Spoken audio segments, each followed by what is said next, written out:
Hello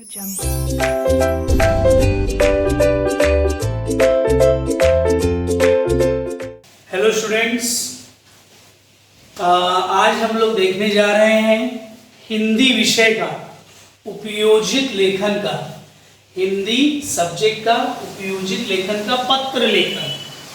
पत्र लेखन student हम सब जानते हैं कि पत्र लेखन जो होता है उपयोजित लेखन में आता है। पत्र लेखन कितने अंकों का होता है? तो पत्र लेखन 5 अंकों का होता है और बहुत ही सटीक तरीके से अगर इसे कर लिया जाए तो ये 5 अंक हमें काफ़ी आसानी से मिल जाते हैं। और उपयोजित लेखन हम सब जानते हैं कि बहुत सारे लोग ऐसे होते हैं हिंदी विषय में, अक्सर में देखा जाता है बच्चा जब 9वीं 10वीं तक पहुंच जाता है तो उसे ऐसा लगता है कि अरे हिंदी तो मैं कर ही लूँगा, हिंदी तो हो ही जाएगा। और वाकई में कुछ बच्चे कर भी लेते हैं, लेकिन क्या होता है स्टूडेंट्स कि अगर हम उसी चीज़ को कर तो हम लेंगे, लेकिन उसी चीज़ को और अच्छे से करें तो और अच्छी बात है, और अच्छे अंक हमें मिलेंगे। होता क्या है, सरल सरल बोलते हुए कि अरे ये तो इजी है, ये तो सरल है, हम कर लेंगे, हमसे हो जाएगा, लेकिन होता क्या है अंत में जाके एकदम कट टू कट मार्क्स मिलता है। या फिर हमें ये पछतावा होता है कि अरे थोड़ा सा अगर मेहनत की होते तो 5 में से 5 मिल जाता पत्र लेखन में, या फिर वृत्तांत लेखन में, या फिर कोई और चीज़ों में। ग्रामर हमारा व्याकरण जो होता है हम जिसे सही मान के चलते कि हाँ ऐसे ऐसे करेंगे, अंत में जाके वो गलत हो जाता है, तो इसमें क्या होता है नंबर कम हो जाता है। तो जो हमें सरल दिखने वाला जो विषय होता है उसमें भी क्या हो जाता है, नंबर कम आने से हमारा मनोबल क्या हो जाता है, कमजोर हो जाता है। अच्छा, कह रही है तो सब अलग बात हो गई स्टूडेंट। आज हम लोग देखने वाले हैं पत्र लेखन के बारे में। पत्र लेखन जैसे कि मैंने यहाँ पे लिख दिया है कि जो 5 अंकों का होता है, अगर आप उसे एक अच्छे नियमित तरीके से करते हैं तो आपको ये 5 अंक बहुत ही सरलता से मिल जाते हैं। बहुत ही सरल, एकदम आसान सा तरीका है। आज हम लोग देखेंगे इसमें कि कैसे पत्र वगैरह लिखा करते हैं, ठीक है। अब जैसे कि स्टूडेंट्स आपको पता ही है पत्र लेखन इसके क्या होते हैं, 2 भाग होते हैं। एक होता है औपचारिक पत्र और एक होता है अनौपचारिक पत्र। अब औपचारिक पत्र किसे कहा जाता है, अनौपचारिक पत्र किसे कहा जाता है? तो स्टूडेंट्स आज इस वीडियो में हम लोग बात करेंगे औपचारिक पत्र के बारे में, अनौपचारिक पत्र का अगली बार। औपचारिक पत्र क्या होता है? औपचारिक पत्र जैसे व्यवसायिक पत्र बोल सकते हो, व्यवसायिक पत्र हो सकता है। औपचारिक पत्र यानी कार्यालयीन पत्र हो सकता है। औपचारिक पत्र यानी आवेदन पत्र हो सकता है। तो औपचारिक पत्र क्या होता है? ऐसे पत्र जो हम, अगर मैं एक सरल शब्दों में कहूं तो ऐसा पत्र जो हम समाज के पदाधिकारी को लिखते हैं, जो समाज में जिनके पद है, जैसे पुलिस हो सकते हैं, शिक्षक हो सकते हैं, प्रिंसिपल हो सकते हैं, ठीक है, स्वास्थ्य अधिकारी हो सकते हैं, मंत्रिमंडल हो सकते हैं, बहुत सारे। तो जो पदाधिकारी लोग होते हैं उनको जब हम कोई पत्र लिखते हैं किसी खास विषय से, उसे कहा जाता है औपचारिक पत्र। औपचारिक पत्र में स्टूडेंट्स हमें किन चीजों का ध्यान देना चाहिए? औपचारिक पत्र वो पत्र होता है जैसे कि मैंने बताया अभी आपको, व्यवसायिक, कार्यालय, तो इसमें हमें शब्दों का जो तालमेल है वो हमें काफी नाप तोल के करना चाहिए। हमें सिर्फ वही शब्दों का इस्तेमाल करना चाहिए जो शब्द हमारे लिए जरूरी है, क्योंकि वैसे भी ये व्यवसायिक या कार्यालयीन पत्र होता है तो इसमें आपको बढ़ चढ़ के बहुत ज्यादा लिखने की जरूरत नहीं होती है। काफी छोटे में आपको लिख के अपने पत्र को विराम दे देना होता है। आइए स्टूडेंट्स, अब हम देखते हैं इसके प्रारूप को कि औपचारिक पत्र जो होता है, जो मैंने बताया, व्यवसायिक हो, कार्यालयीन हो, आवेदन पत्र हो, या फिर ऐसे जो पदाधिकारी हैं हमारे समाज में, उनको जब हम कोई पत्र लिखते हैं किसी खास विषय से या किसी खास मकसद से, तो उसे औपचारिक पत्र कहा जाता है। देख लेते हैं स्टूडेंट्स कि औपचारिक पत्र का प्रारूप क्या होता है। जैसे कि आप लोग यहाँ पे देख रहे होंगे कि औपचारिक पत्र की शुरुआत हम किससे करेंगे? सबसे पहले क्या लिखेंगे? दिनांक। अच्छा, इसी के साथ साथ मैंने यहाँ पे एक प्रश्न लिख दिया है और इसी के साथ साथ एक प्रारूप मैंने यहाँ पे इसको भी तैयार कर लिया है। ये इसको भी तैयार करने का मतलब ये है कि आपको एक थोड़ा सा मैं बता सकूं कि कैसे अगर हम लोग को पत्र लिखना है तो कैसे हम लिख सकते हैं। तो प्रश्न है ये है, पहले थोड़ा सा प्रारूप देख लेते हैं, फिर उसके बाद आगे बढ़ते हैं। दिनांक लिखने का ढंग वहां पे लिख दिया गया है कि दिनांक कैसे लिखा जाएगा, क्या होगा, एक बार फिर मैं बताऊंगा वहां पे। उसके बाद आ जाता है प्रति के बाद यहाँ पे ध्यान देंगे कि कॉमा देने की जरूरत होती है। प्रति माने कौन, जिसको पत्र लिखा जा रहा है। प्रति माने कौन, जिसको पत्र लिखा जा रहा है। तो सर हमारा नाम पता कहाँ आता है, तो हमारा नाम पता जो है अंत में आता है।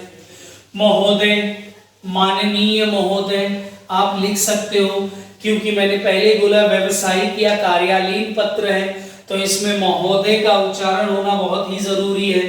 तो महोदय।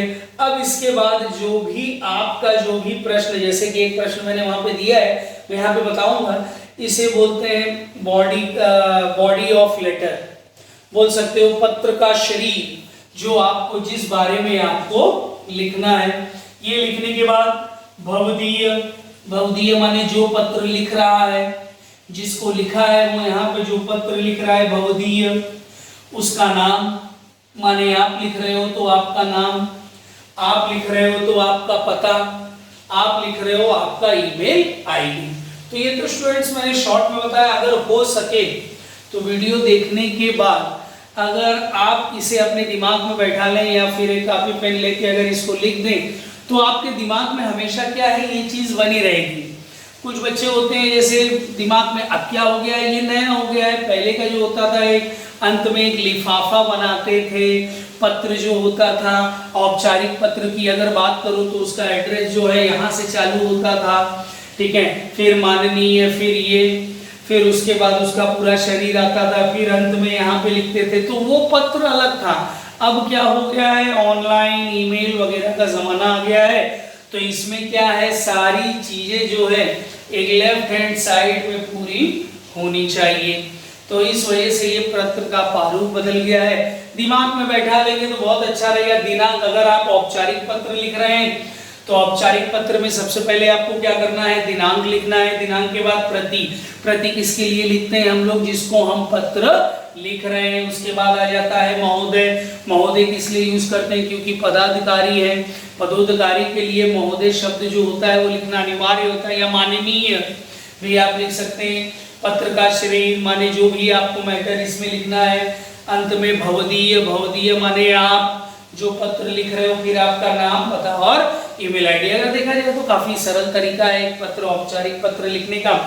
अब औपचारिक पत्र, वैसे तो आपके परीक्षा में, एग्जाम में आपको दोनों ही प्रश्न दिए जाते हैं और कहा जाता है कि दोनों में से कोई एक आप लिखोगे तो आपको 5 अंक मिलेगा, ठीक है। खास करके क्या होता है, अनौपचारिक पत्र बहुत सारे बच्चे लिखते हैं, बहुत सारे बच्चे औपचारिक पत्र लिखते हैं। अब ये दोनों में फर्क क्या है, तो औपचारिक पत्र का जो शरीर होता है, औपचारिक पत्र का जो बॉडी ऑफ द लेटर जिसको कहते हैं वो होता है, वो काफी छोटा होता है।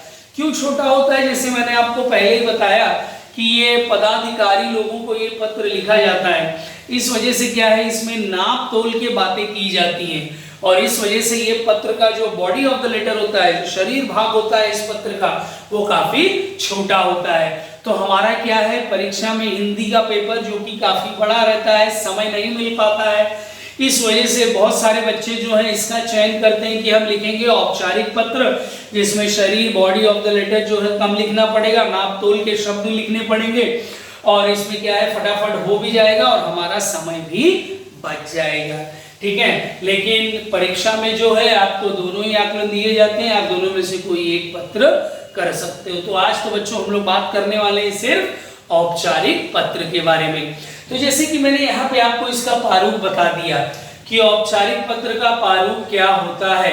अब हम लोग देखेंगे कि एक प्रश्न के साथ इसको शॉर्ट में हल किया है मैंने, कि एक प्रश्न के साथ कैसा प्रश्न आया तो कहाँ पे क्या लिखना है, थोड़ा कॉमा या पूर्ण विराम क्या कैसे करना है उसके बारे में देखते हैं। तो आइए स्टूडेंट इस तरफ आ जाते हैं और देखते हैं। यहाँ पे लिखा है प्रश्न क्या लिखा है, भवानीपेट सोलापुर में, भवानीपेट सोलापुर में भयंकर आवाज करने वाले ध्वनि कारक, ध्वनि विस्तारक के कारण वहां के निवासी मतलब वहां पे रहने वाले लोग क्या हो गए हैं, त्रस्त हो गए हैं। किसके वजह से? आवाज की वजह से, तेज आवाज की वजह से। इस संदर्भ में मतलब इसीलिए मैं माने अगर आप लड़की हैं तो शैला, अगर आप लड़के हैं तो शैलेश जोशी उनका नाम है, जो किसको लिख रहे हैं पत्र, स्वास्थ्य अधिकारी। अच्छा ये मैटर, ये कहां का प्रश्न है? सोलापुर, जिसमें यहाँ का पिन कोड नंबर दिया है और अंत में यहाँ पे लिखा है को पत्र लिखती या लिखता है। जैसे कि आप लोग बच्चे स्टूडेंट्स यहाँ पे देख चुके हैं कि ये हमारा प्रश्न है। प्रश्न में आप लोग ने देखा होगा कि सोलापुर के एक निवासी है, ठीक है, जिनका नाम या तो शैला या तो शैलेश जोशी हम बोल सकते हैं। और ये यहाँ पे ध्वनि विस्तारक, जो आप बोल सकते हो जैसे ट्रैफिक की भी आवाज हो सकती है। हमने यहाँ पे विषय लिया है गणेश उत्सव का, ठीक है। तो गणेश उत्सव के पंडालों में काफी ध्वनि के कारण इनको यहाँ पे त्रस्तता हो रही है, माने परेशानी हो रही है तेज आवाज के कारण। इसीलिए ये यहाँ के सोलापुर के स्वास्थ्य अधिकारी को पत्र लिख रहे हैं, ठीक है। तो हम लोग यहाँ पे नाम यूज करेंगे शैलेश जोशी। आप कोई भी शैला भी लिख सकते हो लड़की हो तो, हम यहाँ पे नाम यूज करेंगे शैलेश जोशी। स्टूडेंट्स देखेंगे यहाँ पे मैंने जैसे कि यहाँ पे लिख दिया है, प्रश्न आपको समझ में आ गया। तेज आवाज की वजह से हम यहाँ के स्वास्थ्य अधिकारी को एक पत्र लिख रहे हैं। आ जाते हैं पत्र लिखना हम लोग शुरू करते हैं। तो सबसे पहले जैसे कि मैंने यहाँ पे बताया था दिनांक आता है, तो यहाँ पे हमने लिख दिया दिनांक। लेकिन दिनांक लिखने का तरीका कुछ इस तरीके से होना चाहिए, ये तरीका जो है वो सही है। कुछ लोग दिनांक जैसे यहाँ पे लिखा है 18 सितंबर 2019, कुछ लोग अगर ऐसे लिख देंगे, ठीक है, तो इस चीज को गलत माना गया है, ये नहीं करना है आपको। कुछ लोग और थोड़ा सा 18, सर मैंने तो ऐसे लिख दिया ना, तो ये तो सही ही है, तो नहीं, ये भी गलत है, ये भी गलत है। सही क्या है? तो ये तरीका सही है, आपको इस तरीके से दिनांक लिखना है। इसमें क्या करना है, जो महीना होगा उसको आपको शब्दों में लिख देना है। दिनांक 18 सितंबर 2019। उसके बाद देखेंगे स्टूडेंट क्या आ जाता है, प्रति। प्रति जैसे कि मैंने बताया था, प्रति के बाद कॉमा आ जाएगा, अल्प विराम आ जाएगा। आपको पूर्ण विराम नहीं दे देना है वहां पे, यहाँ पे अल्प विराम आ गया। अल्प विराम के बाद मैंने अब आपको क्या बताया था, प्रति में हम किसका पता लिखते हैं, प्रति में हम उसका पता लिखते हैं जिसको हम पत्र लिख रहे हैं। तो यहाँ पे आप देखोगे तो हमें किसको पत्र लिखना है, शैलेश जोशी जो हैं स्वास्थ्य अधिकारी सोलापुर को पत्र लिखना चाहते हैं, तो हम भी यहाँ पे क्या लिखेंगे, माननीय स्वास्थ्य अधिकारी। और ये स्वास्थ्य अधिकारी कहाँ के माननीय, एक औहदे का शब्द है कि आप माननीय हो, आप हमारे लिए बड़े औहदेकार हो, पदाधिकार हो, इसलिए माननीय। और यहाँ पे लिखा है स्वास्थ्य अधिकारी, और ये स्वास्थ्य अधिकारी कहाँ के हैं, तो सोलापुर के हैं। और यहाँ पे उनका पिन कोड नंबर यहाँ पे दिया हुआ है। तो स्टूडेंट्स अगर आप लोग देखोगे तो सबसे पहले आप औपचारिक पत्र लिखते समय क्या लिखोगे, पहले दिनांक लिखोगे। तो दिनांक हो गया, दिनांक भी किस तरीके से लिखना है वो भी मैंने आपको बता दिया कि दिनांक ऐसे लिखना है, ऐसा दिनांक नहीं लिखना है। उसके बाद आपको क्या लिखना है, प्रति लिखना है। तो प्रति माने क्या होता है, जिसको हम लोग पत्र लिख रहे हैं, और उसका जो भी एड्रेस आपको दिया होगा प्रश्न में। उसके बाद तीसरे चरण में क्या आता है अगर आप औपचारिक पत्र लिख रहे हो तो आपको तीसरे चरण में, जैसे कि मैंने यहाँ पे बताया था, विषय, उसके बाद महोदय। तो जैसे ही ये आप लिखोगे, ये लिखने के बाद आपको क्या लिखना होगा, यहाँ पे लिखना होगा विषय। क्या लिखना होगा, विषय, ठीक है। विषय लिखने के बाद, विषय लिखने के बाद आपको लिखना है महोदय। तो विषय इसलिए क्योंकि प्रति के बाद महोदय आता है, महोदय के पहले विषय लिखना है। ये मैंने इसलिए नहीं लिखा था कि थोड़ा सा क्या होता है, बहुत बार देखा गया बच्चों को कि प्रति लिखने के बाद तुरंत महोदय लिख के चालू कर देते, नहीं, तो ये थोड़ा सा अनौपचारिक पत्र का हो जाएगा आपको, इसीलिए मैंने विषय ये बाद में लिखा कि ये बताया जा सके। बहुत सारे बच्चे जो है ये छोटी सी गलती करते हैं, प्रति लिखने के बाद महोदय लिख देते हैं, लेकिन नहीं, प्रति लिखने के बाद आपको पहले विषय लिखना है, उसके बाद महोदय लिखना है। जैसे कि यहाँ पे दिया गया है प्रति, प्रति के बाद लिखा गया है विषय। तो अब देखेंगे हमारे प्रश्न में विषय क्या था। सोलापुर में भयंकर आवाज करने वाले ध्वनि विस्तारक के कारण वहां के निवासी क्या हो गए हैं, त्रस्त हो गए हैं। तो हमने क्या है, एक टॉपिक ले लिया आपको अपने दिमाग में। अब यहाँ पे आपको एक हिंट दिया गया है कि भयंकर आवाज करने वाले यंत्र या फिर भयंकर आवाज से वहां के जो लोग हैं वो परेशान हो गए। अब आप अपने दिमाग में सोच सकते हैं भयंकर आवाज जैसे गणेश उत्सव में हो गया, या फिर रोड वगैरह पे अगर घर रहता है तो जो लोग ट्रैफिक वगैरह में, मतलब जिनका रोड पे घर है, तो गाड़ियों की आवाज से या ट्रैफिक जैम लग जाने की वजह से उनको काफी परेशानी उठानी पड़ रही है। तो हमें भी यही देखना है कि हमें यहाँ पे हिंट एक दे दिया गया है, उसके ऊपर एक टॉपिक हमें तैयार कर लेना है। तो हमने यहाँ पे एक टॉपिक तैयार कर लिया, उसका विषय लिख दिया कि सार्वजनिक गणेश उत्सव में, सार्वजनिक गणेश उत्सव में ध्वनि विस्तारक यंत्रों की ऊंची आवाज के बारे में। कि हम यहाँ पे बात कर रहे हैं कि जो ध्वनि विस्तारक यंत्र है, जो गणेश उत्सव में जो पंडालों में लाउड स्पीकर वगैरह जो बजाया जाता है, उसके बारे में हम क्या करने वाले हैं, यहाँ पे शिकायत कर रहे हैं। ठीक है। अब इसके बाद आपका क्या आ जाता है, आपने क्या लिख दिया, दिनांक लिख दिया, प्रति लिख दिया, प्रति में आप जिसको पत्र लिख रहे हैं उसके बारे में लिख दिया, विषय लिख दिया आपने। अब आपको लिखना है महोदय, जैसे कि मैंने यहाँ पे बताया था, अब आपको लिखना है महोदय। अब महोदय में आप क्या लिखोगे, पत्र का शरीर, शारीरात्मक, आप किसके बारे में पत्र लिख रहे हैं या फिर आप शिकायत कर रहे हैं, तो आप शिकायत में क्या लिखना चाहते हैं या क्या शिकायत है आपकी, इसके बारे में आपको यहाँ पे लिखना है। महोदय के बाद आपको क्या कर देना है, कॉमा कर देना है।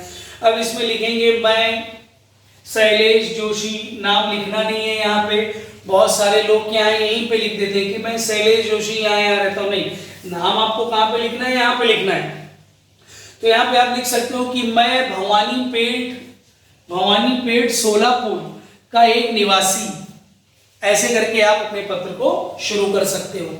ध्यान देना स्टूडेंट्स, यहाँ पे नाम आपको नहीं लिखना है कि मैं करके भी आप अपना नाम लिख देते हो, नहीं, मैं आपको यहाँ पे हिंट दिया हुआ है, भवानीपेट सोलापुर का एक निवासी, आपको ये पत्र लिखना चाहता हूँ या आपको ये बताना चाहता हूँ कि हमारे यहाँ पे गणेश उत्सव जो मनाया जा रहा है, इसके पंडालों में जो बड़े बड़े ध्वनि विस्तारक जो यंत्र है, लाउड स्पीकर, ठीक है, वो जोरों शोरों से बजाया जाता है, जिनके वजह से हमें, ठीक है, दोपहर में नींद बराबर नहीं मिल पाती और शाम को बहुत तेज आवाज हो जाने की वजह से जो बच्चे हैं वो पढ़ नहीं पाते, उनकी एकाग्रता भंग हो जाती है। बहुत सारे बुजुर्ग लोग हैं या छोटे बच्चे जो 6 महीने 8 महीने के हैं, इनको भी ध्वनि के वजह से बहुत ज्यादा परेशानी का सामना करना पड़ रहा है। ऐसा नहीं है कि हमने उनको बोला नहीं और आपको पत्र लिख रहे हैं, नहीं, हमने उनको एक बार नहीं 2-3 बार जाके बोला कि आप अपनी गणेश उत्सव हमारे लिए जो मना रहे हो बहुत अच्छी बात है, आप मनाइए, लेकिन आप इस ध्वनि को कम कर दीजिए। लेकिन क्या है, वो लोग हमारी बात मानने को तैयार नहीं है, इस वजह से हमें आपको ये शिकायत करनी पड़ रही है। तो आप, जैसे कि मैंने एक आपको हिंट बताया कि आप शरीरात्मक पत्र में क्या लिखोगे, बॉडी ऑफ द लेटर में क्या लिखोगे, आप अपनी मर्जी से लिख सकते हो। अब लिखने में क्या है, जैसे कि आप लिखने के लिए गए, एक पैराग्राफ अगर यहीं पे खत्म हो जाता है आपका, एक पैराग्राफ यहीं पे खत्म हो गया तो यहाँ पे पूर्ण विराम कर दिया, दूसरा पैराग्राफ दूसरे लाइन से चालू करके यहाँ पे पूर्ण विराम आपने कर दिया। अब एकदम आपको जितना लिखना है उतना लिखने के बाद अंत की लाइन आपकी जो है ये पूर्ण विराम में अंत की लाइन आप यहाँ पे भी लिख सकते हो, या फिर आप अलग से अपना पूरा मैटर जो भी आपको लिखना है वो खत्म करने के बाद आप एक अलग लाइन भी ले सकते हो ये लिखने के लिए। इसको इंग्लिश में बोलते हैं क्लाइमैक्स, एकदम लास्ट की चीजें लिखने के लिए, कंक्लूजन।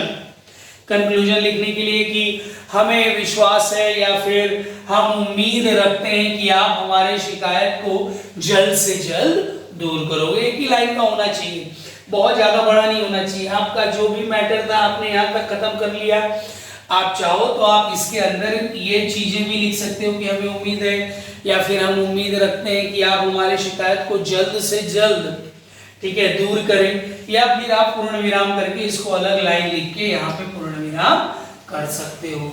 ठीक है, तो ये आपका हो गया शायरात्मक पत्र लेखन का पत्र।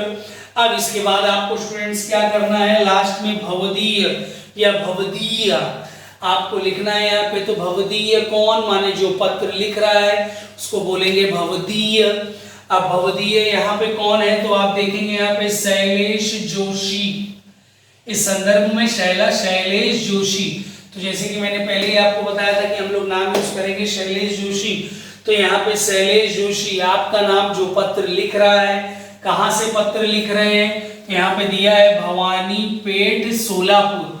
तो यहाँ पे आप लिख सकते हैं भवानी पेट सोलापुर, ठीक है, जो पत्र लिख रहा है। तो सारा हिंट अगर आप प्रश्न पढ़ेंगे तो आपको प्रश्न में हल्का हल्का सा हिंट दिया रहता है, खाली बच्चों हमें क्या है उसे ध्यान से पढ़ने की जरूरत है और उसे समझने की जरूरत है, और करना ही क्या है, ठीक है। और एकदम अंत में आपको क्या करना है, ईमेल आईडी लिख देना है। ईमेल आईडी कभी कभार प्रश्न में भी दिया रहता है, लेकिन प्रश्न में अगर नहीं दिया है तो इसका मतलब ये नहीं कि हमें लिखना ही नहीं है। अगर प्रश्न में नहीं दिया है तो भी हमें ईमेल आईडी लिखना है, ये अनिवार्य हो गया है। जब से ये ईमेल लेटर का प्रारूप आ गया है तब से आपको ईमेल आईडी लिखना अनिवार्य है। तो अंत में आप क्या कर देंगे, ईमेल आईडी लिख देंगे। तो स्टूडेंट्स आपने देखा कि पत्र लेखन जो कि 5 अंकों का आता है, इसमें से औपचारिक पत्र जो आज हम लोग ने देखा, जिसका प्रारूप देखा, एक थोड़ा सा प्रश्न के साथ हम लोग ने हल किया, ठीक है, ये कितना सरल है और आप चाहो तो 5 के 5 अंक पूरे अच्छे से हासिल कर सकते हो। एक बार जरा सा थोड़ा सा देख लेते हैं, ये प्रश्न था।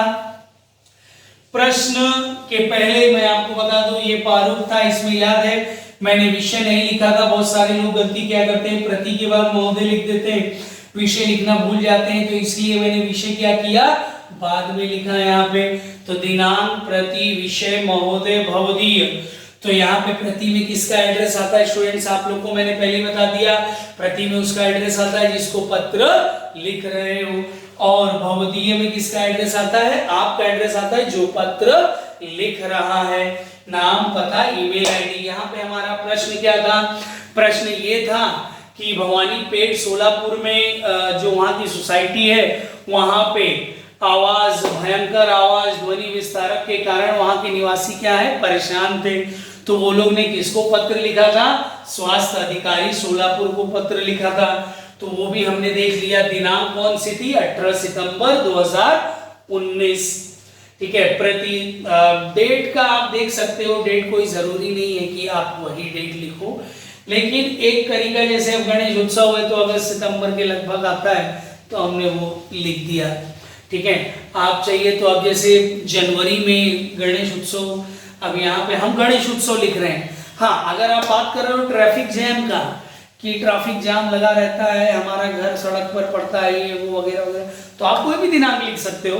लेकिन अभी यहाँ पे गणेश उत्सव या ऐसे कोई टॉपिक अगर आ जाता है, जैसे 15 अगस्त स्वतंत्रता दिवस मनाया गया वगैरह वगैरह, तो आप यहाँ पे उससे रिलेटेड ही डेट लिखेंगे तो ज़्यादा अच्छा रहेगा, ठीक है। वैसे कोई मुद्दा नहीं होता है, लेकिन फिर भी आप उससे मिलता जुलता ही तारीख लिखेंगे तो ज़्यादा अच्छा रहेगा। अच्छा बच्चों, मैंने ये भी बताया कि तारीख आपको किस तरीके से लिखनी है और किस तरीके से नहीं लिखनी है। उसके बाद आप प्रति लिखोगे, तो प्रति में क्या होता है, जिसको आप पत्र लिख रहे हो उसका एड्रेस जो है वो यहाँ पे आता है। फिर उसके बाद स्टूडेंट्स क्या आता है, विषय आता है। विषय में आप क्या लिख रहे हो, एक टॉपिक जो आपने अपने दिमाग में बना लिया है या फिर जो आपको प्रश्न मिला है उससे रिलेटेड आपने जो भी कर लिया है।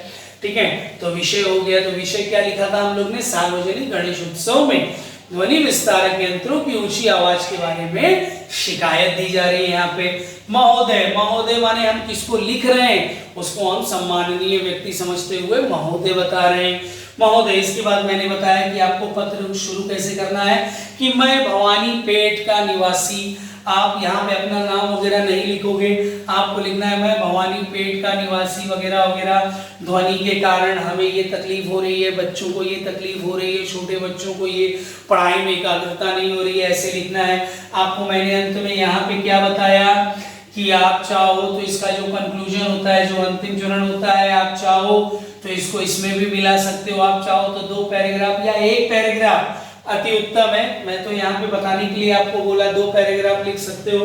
1 पैराग्राफ 4 से 6 लाइन का, या बहुत ज्यादा हुआ तो 8 लाइन का बहुत ज्यादा हो जाता है, उससे ज्यादा आपको 15 से 20 लाइन लिखने की कोई आवश्यकता नहीं है, ठीक है। उसके बाद अंत आप करेंगे ऐसे कि उम्मीद है मुझे कि मेरी शिकायत का जल्द से जल्द नतीजा मिलेगा। इसके बाद स्टूडेंट्स आपको क्या लिखना है, भवदीय लिखना है। भवदीय में आप क्या लिखोगे, यहाँ पे क्या लिखा है, शैलेश जोशी। शैलेश जोशी कौन है, जिसको आप पत्र लिख रहे हो। भवानी पेट, सर यहाँ तो शैलेश जोशी फिर स्वास्थ्य अधिकारी लिखा था, तो ये स्वास्थ्य अधिकारी है, शैलेश जोशी नहीं। स्वास्थ्य अधिकारी सोलापुर तो यहाँ पे हो गया है। अब शैलेश जोशी कहाँ रहते हैं, तो यहाँ पे दिया है भवानी पेट सोलापुर। तो बस ये छोटी छोटी चीजें जो हमें प्रश्नों में ढूंढनी रहती है, थोड़ा दिमाग लगाना रहता है, जिससे प्रश्न जो है काफी आसान हो जाता है। तो यहाँ पे भवानी पेट सोलापुर और अंत में आपका ईमेल आईडी। स्टूडेंट्स ये था तरीका औपचारिक पत्र जो कि 5 अंकों का आता है वो लिखने का। अगली बार जब हम मिलेंगे तो अनौपचारिक पत्र के बारे में देखेंगे। उम्मीद है मुझे कि ये सारी चीजें जो भी मैंने बताने की कोशिश की है वो आपको समझ में आई हो। एक बार क्या करिए कि ये वीडियो देखने के बाद प्रश्न, इसीलिए मैंने पूरा लिख दिया है वहां पे, आप भी क्या करिए, ये प्रश्न के साथ साथ प्रश्न आप देख ही रहे हैं, आप लोग क्या करिए एक बार खुद प्रैक्टिस करिए कि चलो ठीक है सर ने प्रश्न दे ही दिया है, हम इसी चीज को प्रैक्टिस कर लेते हैं। तो एक बार प्रैक्टिस कर लेंगे स्टूडेंट्स तो आपको ये चीज बहुत अच्छे से आ जाएगी। इसी के साथ मैं अपना आज का ये लेक्चर खत्म करता हूं। Thank you students.